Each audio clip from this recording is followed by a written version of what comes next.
రాజన్న సిరిసిల్ల జిల్లా సిరిసిల్లలో power loom కార్మికులకు బతుకమ్మ చీరలు ఆర్డర్లను వెంటనే అమలు చేయాలంటూ చేనేత జౌళి శాఖ కార్యాలయం ఎదుట సిఐటియు ఆధ్వర్యంలో పవర్ లూమ్ కార్మికులకు ధర్నా చేపట్టారు. బతుకమ్మ చీరలు ప్రభుత్వ ఆర్డర్లు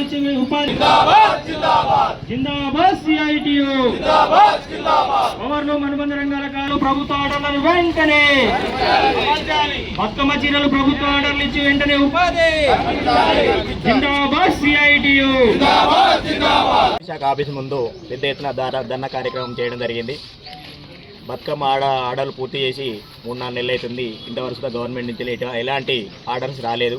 ఇక్కడ ఉన్న యజమానులు కూడా పాలిస్టర్ ఉత్పత్తి సుధా నిలిపివేయడం జరిగింది. 2-3 నెలల సంది వాళ్ళు ఏమంటారు అంటే మేము దందా చేయలేము, మాకు గవర్నమెంట్ నుంచి రావాల్సిన పద్ధతులు రాలేదు, మాకు ఇక్కడ మీటర్కు రూపాయి నష్టపోతున్నాం, కాబట్టి మేము ఈ దందా చేయలేమని చెప్పి వాళ్ళు చెప్పడం జరుగుతుంది.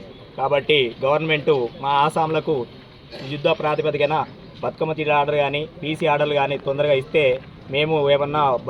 సిరిసిల్లలో ఉన్నటువంటి వస్త్ర పరిశ్రమ నేడు సంక్షోభంలోకి కూరుకుపోయింది.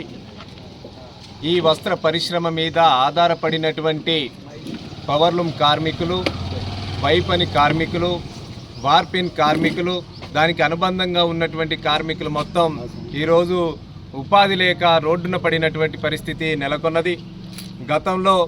గత ప్రభుత్వానికి సంబంధించినటువంటి ఆర్డర్సు బతుకమ్మ చీరలు కానీ, ఆర్వీఎం కానీ, షాదీ ముబారక్ కానీ ఇట్లాంటి వస్త్రాలు కూడా ఈరోజు సిరిసిల్ల ప్రాంతంలో ఉత్పత్తి చేసినటువంటి పరిస్థితి ఉంది.